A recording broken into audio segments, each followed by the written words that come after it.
Hello guys, मेरा नाम बालकृष्ण श्रीवास्तव है एंड कोड विद बीके में आपका स्वागत है। तो इस वीडियो में हम सॉल्व करेंगे आईएससी कंप्यूटर साइंस 2023 के स्पेसिमेन पेपर का क्वेश्चन 9 का सॉल्यूशन।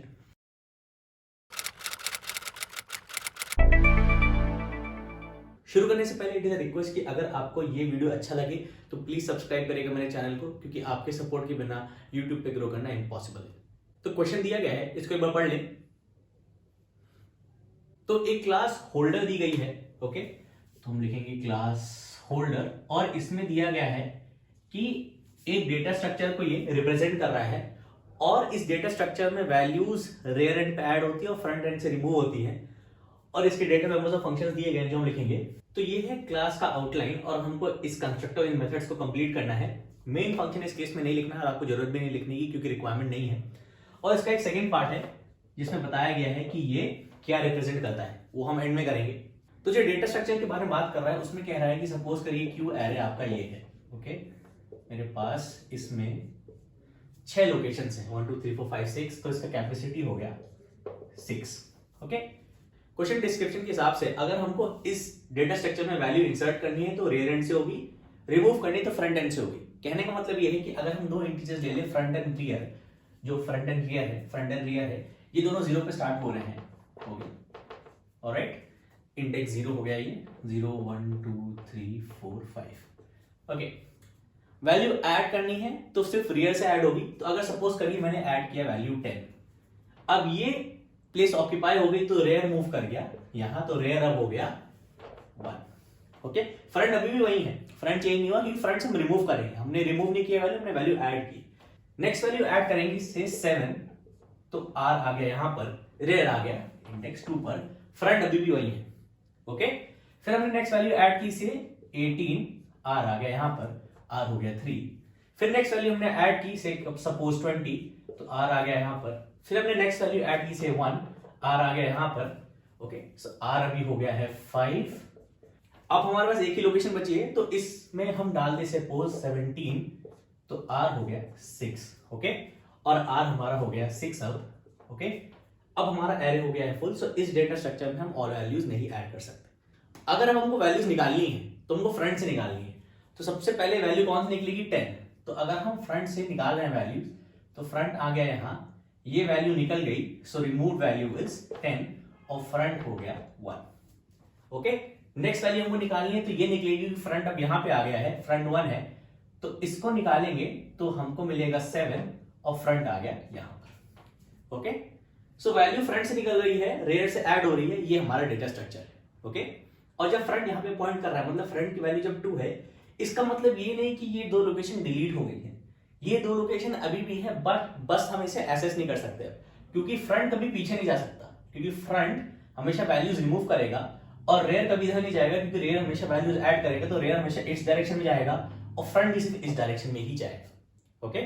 तो आपने गौर किया होगा जब हमने स्टार्ट किया था, जब हमारे पास एक भी वैल्यू नहीं थी, ठीक है, लोकेशन 6 है इसमें, 0 1 2 3 4 5, फ्रंट और ये दोनों यही हैं, तो ये डेटा स्ट्रक्चर एम्प्टी तब होगा जब f equal to r, condition for this data structure being empty, मतलब ये डेटा स्ट्रक्चर में कुछ वैल्यूज नहीं है अगर f बराबर r है, ठीक है। अगर f लेस देन r है, ओके, तो देयर आर सम वैल्यूज, मतलब एक वैल्यू तो है एटलीस्ट। जब f लेस देन r है तो मतलब कम से कम एक वैल्यू है, f लेस देन r है मतलब कम से कम एक वैल्यू है। इसको कैसे टेस्ट करेंगे, हमने डाला 10, ओके, रेयर मूव होगा, ओके, रेयर आ गया यहां पर, f is less than r है, f है अभी 0 और r है अभी 1, सो 0 less than 1 is true, okay. अगर हमने एक और वैल्यू डाल दी से 20, तो r आ गया यहां पर, r हो गया 2, f है 0, f is less than r, 0 is less then 2, true है, तो मतलब एटलीस्ट एक वैल्यू है, ऑलराइट। और हमने दोनों अगर वैल्यूज निकाल ली, अगर हमने 10 निकाल लिया, ओके, इसको क्रॉस कर रहा हूं जस्ट टू से कि फॉरवर्ड यहां आ गया, फिर क्रॉस कर रहा हूं ताकि फॉरवर्ड यहां आ गया, अब f भी 2 हो गया है और r भी 2 हो गया है, ठीक है। ये दो लोकेशंस हम अब एसेस नहीं कर सकते क्योंकि दोनों f और r इसी डायरेक्शन में जा रहे हैं, मतलब अब ये डेटा स्ट्रक्चर एम्प्टी है, f इक्वल टू r हो गया है, ओके। और ये डेटा स्ट्रक्चर में हम और वैल्यूज ऐड तब नहीं कर पाएंगे जब r बराबर कैपेसिटी हो जाएगा, ओके। मतलब हमारे पास एक भी वैलिड लोकेशन नहीं बची जिसमें हम नया वैल्यूज ऐड कर पाए, r कैपेसिटी बराबर हो गया, ओके। हमने सारी लोकेशन यूज कर ली क्योंकि हम इस तरफ नहीं जा सकते वापस, हमको इसी डायरेक्शन में जाना है, ओके। r की वैल्यू बढ़ेगी, f की वैल्यू बढ़ेगी, ओके। अब यही पॉइंट्स लेकर ओके इन फंक्शंस को हमको इंप्लीमेंट करना है। तो सबसे पहले कंस्ट्रक्टर को इंप्लीमेंट करना है और ये वैल्यूज सब डेटा मेंबर्स हैं, तो ये प्राइवेट होगी, private private private and private. तो आप जब क्लास का डिस्क्रिप्शन लिखे तो इनको प्राइवेट कर दीजिएगा। फ्रंट एक इंटीजर है, रियर एक इंटीजर है, कैप एक इंटीजर है और ये इंट एरे है। होल्डर कंप्लीट करना है, तो होल्डर कंस्ट्रक्टर है तो ये पब्लिक होगा क्योंकि सारे कंस्ट्रक्टर्स और मेथड्स को हम पब्लिक रखते हैं। Public holder int n।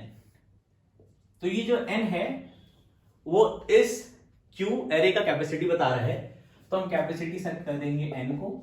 Okay, front हमारा हो गया 0 क्योंकि हमने डिस्कस किया था फ्रंट 0 से स्टार्ट होगा और ये डिस्क्रिप्शन में भी दिया है।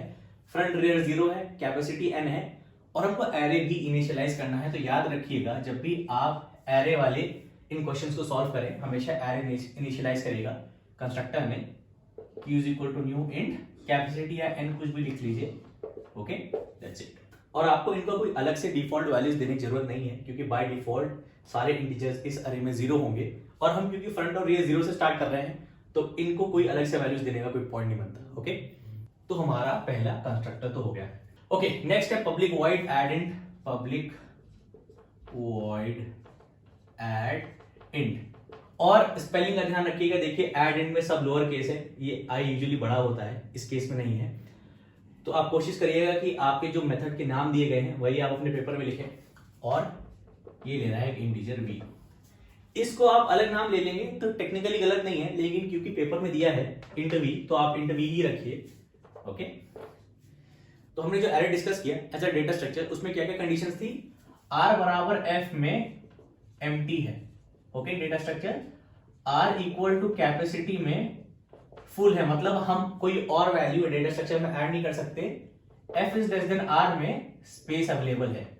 इस मेथड के डिस्क्रिप्शन में दिया है कि अगर आप रेयर एंड पे वैल्यू ऐड नहीं कर पा रहे हैं तो प्रिंट करा दीजिए मैसेज होल्डर इज फुल। तो ये कंडीशन हम यूज करेंगे। So if r equal to, अरे r नहीं है रेयर है, if rear equal to cap. Okay, तो मैं प्रिंट करूंगा system dot out dot print ln holder is full. Okay, else part मतलब हमारे पास जगह है। ओके, एक वैल्यू ऐड करने की, r इक्वल टू कैप नहीं है, r कैप प्लस 1 कभी नहीं होगा, r कैप को क्रॉस नहीं करेगा, r हमेशा less than equal to cap रहेगा। इक्वल टू में होल्डर फुल है, लेस देन में जगह है हमारे पास ऐड करने के लिए वैल्यू अरे में। तो रेयर वाले इंडेक्स पे ही हो रही थी हमारी ऐड नई वैल्यू जो हमने डेटा स्ट्रक्चर डिस्कस किया। तो हम बोलेंगे क्योंकि डेटा स्ट्रक्चर का एरे का नाम क्यू है, Q of rear is this new value जो कि v है और हम रेयर को एक स्टेप आगे मूव कर देंगे। अब नेक्स्ट चलते हैं रिमूव इंट और शो पे। तो ये मेथड है, तो ये पब्लिक है, तो public int remove int. Spelling पे ध्यान दीजिएगा क्योंकि सब लोअर केस है, आप स्पेलिंग मिस्टेक नहीं करना चाहते मेथड के नाम पर। तो रिमूव इंट क्या कर रहा है, अगर इस डेटा स्ट्रक्चर में एक वैल्यू है जो हम रिमूव कर सकते हैं तो उसको रिमूव कर देना है और निकाल देना है एरे से, वरना हमको -999 रिटर्न करना है। ये डिस्क्रिप्शन है। तो हमारे पास फिर से ये कंडीशन है, हमको कैसे पता कि एटलीस्ट एक वैल्यू है जब f is less than r है। तो सॉरी ये नहीं है, मतलब वैल्यू अवेलेबल है इसमें, वैल्यू अवेलेबल। ओके, मतलब अगर f लेस देन r है तो एटलीस्ट एक वैल्यू है। तो आप ऐसे लिख सकते हो if rear equal to front. Okay, तो ये हमारे केस था जब एम्प्टी था डेटा स्ट्रक्चर, कोई वैल्यू नहीं है, return -999 else. Okay, again front जो है रेयर को कभी क्रॉस नहीं करेगा या फिर लेस रहेगा या इक्वल टू रहेगा। तो जब f लेस देन r है, ये वाला एल्स पार्ट है, तब हमारे पास एटलीस्ट एक वैल्यू है डेटा स्ट्रक्चर में। तो हम कहेंगे int v is q of front, front बढ़ गया आगे और हमने रिटर्न कर दिया v। ओके, ऑलराइट, ये एक तरीका हो गया। या फिर आप कह सकते हैं if front is less then rear, जो हम ये कर रहे हैं उसमें ये वाला पार्ट लिख दीजिए एंड एल्स में फिर ये डाल दीजिए। ये हो गया। नेक्स्ट है वॉइड शो। तो पब्लिक वॉइड शो। ओके, इसमें हमको बस क्यू की वैल्यूज प्रिंट करानी है जो इस एरे में है। तो मैं वो एरे फिर से बनाऊंगा, ठीक है। सपोज मैं 6 वैल्यूज हैं और 10, 11, 12 है, तो रेयर यहाँ पर है और फ्रंट हमारा यहाँ पर है क्योंकि ये तीनों वैल्यूज अवेलेबल है।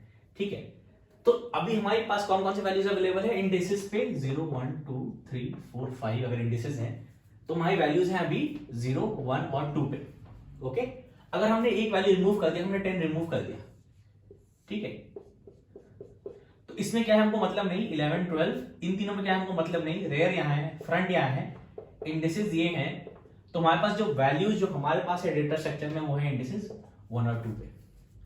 ओके, अगर हमने एक वैल्यू और ऐड कर दी इस स्टेट में, ठीक है, 2, 3, 4, 5, तो 11, 12 और से 13 ऐड कर दिया तो R यहाँ पे आ गया, F अभी भी यहीं पर है, इंडिसेस ये हैं, तो हमारी वैल्यूज हैं इंडिसेस 1, 2 और 3 पर। कहने का मतलब है जो वैल्यूज हमको शो करनी है इस डेटा स्ट्रक्चर में जो करेंटली है वो स्टार्ट हो रही है F से, जा रही है लेस देन R तक। ओके, F से लेकर लेस देन R तक, तो इस केस में 0, 1, 2 था, सो F से लेकर लेस देन R, इस केस में F से लेकर लेस देन R 1 और 2, इस केस में F से लेकर लेस देन R 1, 2, 3। ओके, तो मैं चाहता हूं जब मेरा आउटपुट हो तो आउटपुट कुछ ऐसे हो, से अगर ये वैल्यूज प्रिंट होनी हो तो मैं चाहता हूँ 11, 12, 13 ऐसे प्रिंट हो स्क्वायर ब्रैकेट्स में। ओके, आप कैसे भी प्रिंट करा सकते हैं, आपको बस ये ध्यान रखना है कि जो वैल्यूज इस डेटा स्ट्रक्चर का पार्ट है वही प्रिंट कराएं, एक्स्ट्रा वैल्यूज प्रिंट ना हो, आप 0 से स्टार्ट ना कर दें या एंड तक ना प्रिंट करा दें। ओके, एफ और आर के बीच में ही प्रिंट कराना है, तो मैं कहूंगा system dot out dot print, okay, square bracket plus space, okay, and then for int I equal to front, okay, I is less than rear, I plus plus, okay, front से rear तक जाना है हमको, alright, less than rare तक क्योंकि rare पे नई value आएगी। एसओपी, एसओपी है, एसओपी एलएन नहीं है, Q of I plus a space, okay, और फाइनली हम कहेंगे SOP LN closing square bracket. Okay, तो ये पब्लिक वॉइड शो सारी वैल्यूज जो इस डेटा स्ट्रक्चर का पार्ट है वो प्रिंट करेगा। सेकेंड पार्ट था कि ये कौन सा डेटा स्ट्रक्चर है, तो ये क्यू हो गया, ओके, क्योंकि जो सबसे पहले वैल्यू आ रही है वो सबसे पहले जा रही है, ठीक है, तो इसका प्रिंसिपल होता है फर्स्ट इन फर्स्ट आउट या फीफो, और इसको लास्ट इन लास्ट आउट भी कहते हैं, but first in first out इसका principle will be the right answer. Okay, so I hope ये वीडियो आपको अच्छा लगा होगा। अगर आपको ये वीडियो पसंद आया तो प्लीज लाइक करिएगा इस वीडियो को, सब्सक्राइब करिएगा मेरे चैनल को, और अब चलते हैं इस कोड को सिस्टम पे रन करने जो हमने लिखा है एज इट इज, टू सी कि ये सही है कि नहीं। सो ये कोड है जो हमने लिखा था, होल्डर में मैं वैल्यूज डाल रहा हूँ 2, 10, 8, 24, 6, 36 एंड 15, तो मैं बोलूँगा होल्डर डॉट शो। ओके, सो 2 सबसे पहले है, 15 सबसे लास्ट में है, तो हमारा आउटपुट जो है, ठीक है, 2 सबसे पहले 15 सबसे लास्ट में। ओके, फिर मैं रिमूव करूँगा कुछ वैल्यूज, सो आई से this out removed dot remove. Okay, तो सबसे पहले डाला था 2, फिर 10, फिर 8, तो रिमूव भी होना चाहिए सबसे पहले 2, फिर 10, फिर 8। ओके, ऑलराइट, 2, 10, 8, और क्योंकि ये वैल्यूज रिमूव हो गई हैं तो बची हुई वैल्यूज हमारे पास बची 24, 36, 15, सो फिर से चलाएंगे 24, 36, 15। ओके, और वैल्यूज ऐड करते हैं इसमें 2, ओके, सेल ऐड 134। ओके, तो लास्ट का स्टेट था 24, 36, 15, तो इसमें ऐड हो जाएगा 100 और 34।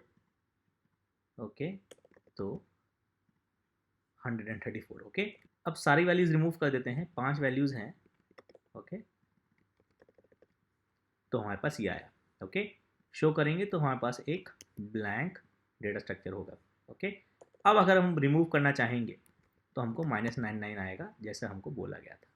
ओके, कैपेसिटी 20 है। ओके, तो कैपेसिटी रीच करने के लिए हमने 3, 3, 6, 2, 8 डाली हैं, हमें 12 वैल्यूज और डालनी पड़ेंगी, तो 12, ठीक है, तो holder dot show. Okay, okay, तो अब हम डालते हैं एक और वैल्यू, तो अभी देखिए आपका होल्डर इस फुल नहीं आया है। ओके, अब आना चाहिए होल्डर इस फुल, क्योंकि कैपेसिटी 20 था और हमने टोटल 20 इंसर्ट्स कर दिए। ओके, तो अब हम वैल्यू डाल नहीं सकते। ऑलराइट, सो ये रहा इस क्वेश्चन का सोल्यूशन, एंड आई होप ये वीडियो हेल्पफुल था।